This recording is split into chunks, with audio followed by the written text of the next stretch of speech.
यह है कि शैंक्स ने बगी से क्यों कहा कि वह वन पीस के पीछे नहीं जाएगा। इस नए एपिसोड के बाद कुछ थ्योरीज आई हैं कि क्यों शैंक्स ने सोचा कि यह वन पीस का पीछा करने का सही समय नहीं था। एक थ्योरी मैं आपके साथ साझा करता हूं। वह जॉय बॉय के जागने का इंतजार कर रहा था। जैसा कि हमने देखा, शैंक्स लॉफ्टेल पहुंचने के लिए बैठा था जब तक कि रोजर और उनकी टीम वहां से नहीं निकल गई।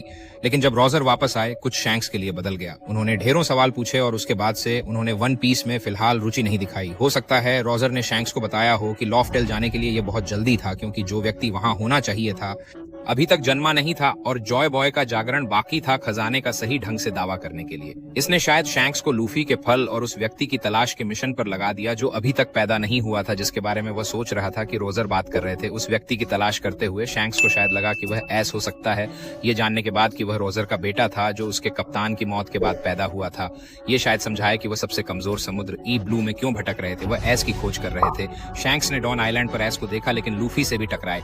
इससे पहले कि शैंक्स अपना परिचय देते और फल ऐस को देते, लूफी ने उसे खुद ही खा लिया और मूल योजना को बदल दिया। लेकिन जब लूफी ने घोषित किया कि वह राजा बनेगा और अपने कप्तान की तरह सबसे बड़ा खजाना पाएगा, तो शैंक्स ने समझा कि लूफी वह हो सकता है जिस पर वह दांव लगा सकता है। जब फल का जागरण हुआ, तब शैंक्स ने तय किया कि वन पीस के पीछे जाने का समय अब आ गया है। जब उन्होंने लूफी की इनाम राशि और नई गियर 5th देखी, ये शायद संकेत था कि महान खोज शुरू करने का समय अब पास आ रहा था और शैंक्स वन पीस को अपने दम पर प्राप्त करना चाहते थे। ये समझा सकता है कि उनके पास सभी रोड पोनेग्लिफ्स क्यों नहीं थे या रोजर से सीधे उनकी नकल क्यों नहीं की। ये एक यात्रा थी जिसे वह अपनी टीम के साथ पूरी करना चाहते थे। लेकिन क्या इसका मतलब यह है कि शैंक्स ने केवल लूफी का उपयोग किया फल को जागृत करवाने के लिए, ताकि वह वन पीस को चुरा सके?